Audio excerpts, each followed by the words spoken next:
We have a special episode today on writing with authors, and it has to do with George Floyd's murder that left many people asking themselves this question: what has changed? But more importantly, what can I do to change things? If you are a white man in America, you have a decision to make. Become an agent of change or a blocker of progress. How did this affect and change the mental health of white men? My name is Vincent A. Lancy, and again, welcome back to Writing with Authors. This show is continuing to grow leaps and bounds. Today's guest found himself on my podcast, A Mental Health Break.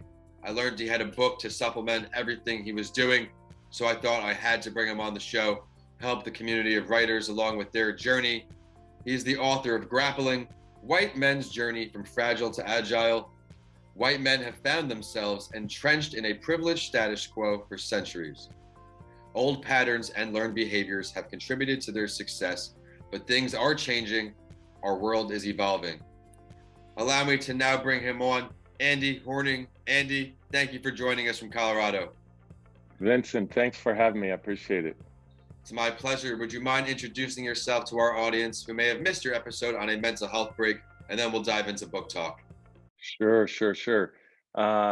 So originally I was a therapist. For years, I worked with individuals and couples, really exactly what you're trying to do, which is help people with their mental health. And that's what I did day in and day out, seeing people, individual clients and patients in a kind of traditional talk therapy.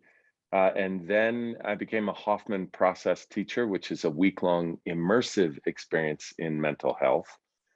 And then when some of the more recent racial tensions and certainly the murder of George Floyd, but even before that, some of the political discussions, it got me activated around white men. And so I just started learning, growing, writing to try and understand what was happening. I'm glad to be on your show. Yeah, so you mentioned it right there. Speaking of writing, let's talk about what you have written, Grappling, White Men's Journey from Fragile to Agile. Yeah, it's interesting. I don't consider myself a writer. Writing is hard work. I mean, I'm an extrovert, so I'd rather have a conversation than sit down and with the computer dig in for page upon page. So it took some discipline. It took kind of locking myself in a room, but it was actually good for me to be in the internal process of digesting information rather than the external process. And I think that's why I did it, because I wanted to not just talk about it, I wanted to try and put it into words in a form, a book form. It's interesting how you said as an extrovert, you'd rather be out and about having a conversation. You found writing to be challenging. I can agree with you there. I enjoy a conversation, but there's something about writing that really got me locked in, made it a career out of it. Was something you always wanted to do, become a writer, or was this just because of your newfound passion to explore white masculinity and you decided to write a book about it? That's right. That's really it, Vincent. The newfound passion around whiteness and white men in particular. Politically, certainly some of our leaders were modeling a kind of white male masculinity that I know in the mental health environment is not helpful. We tend to demonize feelings. We tend to think vulnerability is weakness. We tend to think emotions are bad. And so when you see that in the world out there, and you know in your work, in your professional life, that is not a good thing. There is a cost when we repress and deny our emotions. There's just a cost. It's going to get us. It may work in the moment, but eventually, if you keep doing that, you're going to become distant to your internal world. You're going to judge your internal world, and that which we repress ends up staying more and more present amongst us. So I had to put it down on paper because I got fired up. I didn't like what I was seeing. And I knew something in my professional life that I had to share. You said that very well. You can suppress them for only so long before they eventually do catch up. And the longer you put something off in life, it usually tends to be worse and worse the longer you wait. You became a published author. Is there going to be a second book on the rise from you, or is this something that was it? That's a good question. I think for now, it came out in May, and you and I are recording this in October. So Yeah. so it's interesting because I don't know. I don't know. And for now, it's just like, whew, okay, let me just take a break. But maybe you know, because you've written many books, that I don't know, maybe in a year I'll be like, you know what? Because I was excited. I was excited. I would wake up in the day, I'd read the news, I'd look at what was happening, and it gave me a focus to the energy, and that felt good. So I wonder I look if, forward to seeing if it does. It's interesting. yeah, I have the first book. Every book played a different role. In the beginning, you're writing a book to make money specifically on a book, and now it's a supplemental tool to get me speaking engagements or have me speaking with kids. It's interesting how it evolves. I do have an ambition one day to do a series of some sort. Now that I've written my first children's book, Mental Health Week, you can find out that link in the show bio as well as his book today. Very ambitious, Andy. So I'm looking forward to seeing what you're going to put out next.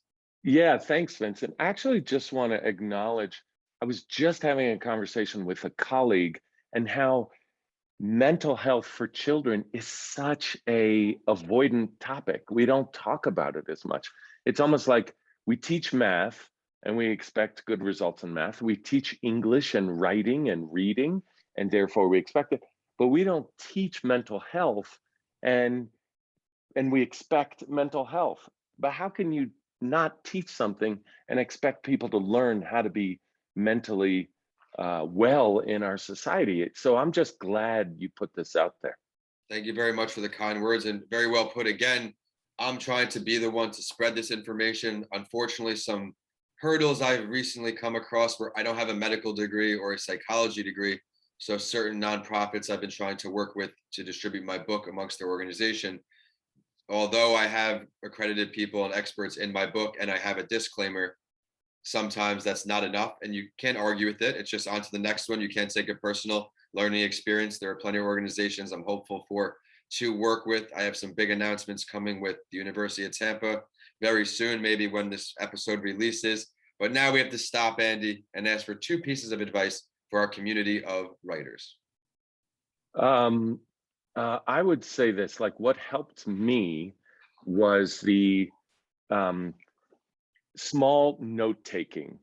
So I would, when I felt the urge, I had my phone with me and I would write it. And epiphanies come, you got to get them down on paper, whether I was on a walk, in a conversation, waking up in the morning, throughout my day, I would write notes on my phone or write them. I had notes all over my desk.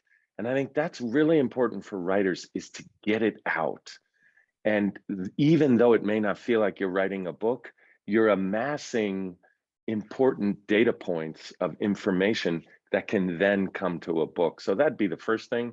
The second thing is stay at it. It just takes time. Like as you know, it just takes time. Like I think I've been writing this book for like 4 years, and eventually it'll come. But there were moments where it's like, oh God, this is crap. I'm crap. The world is crap. And I thankfully just sort of pushed through that. I don't know the validity of the statistics, but there's a number where they say most people who actually start a book don't finish it. Like 99% of people who actually start don't push through. So congrats on pushing it through. I can relate. My first book, Left for Dead, A Story of Redemption, which if you're new to my story is a autobiography, memoir type book that's a look into my life, introduce you to who I am, but more importantly, through the hospital stay. That book I think I wrote for 3-4 years. You never want to let it go. Every time you read it, you're changing it, go back and forth, back and forth. So I can relate there. You got a great story, Vincent. I'm glad you put that into words. Oh, I appreciate that. Well, Andy, I'd now like to ask you for your last word, and then we're going to tell everybody where they could find your book, where they could find you. Yeah, I think sometimes we answer the question, who am I? And I think part of living life as we get older is finding out who we are. Yeah. And the thing I would say as a wrap up is that whiteness and maleness informs who we are. So why not take a look at our gender, our race, as a way of figuring out our identity, because those are just sort of roles we play, and underneath those roles is a deeper sense of who we actually are. Thank you for that last word, Andy. Now tell everybody where they can find your book and they can say hello to you. Yeah, it's on Amazon, Grappling White Men's Journey from Fragile to Agile, and andrewhorning.co, andrewhorning.co. Be sure to check out his book. And Andrew, I got to thank you so much for taking the time to join me on a second series. You can check out the show as well when you're online. We're Writing with Authors on all social media. If you are a writer, published author, I'd love to have you on the show to share your journey. Writers from all forms can help everyone, no matter what part of the journey they're on. My name is Vincent A. Lancy, and I want to thank you for tuning in. We'll see you next week on Writing with Authors. Andy, thank you again. Thanks, Vincent.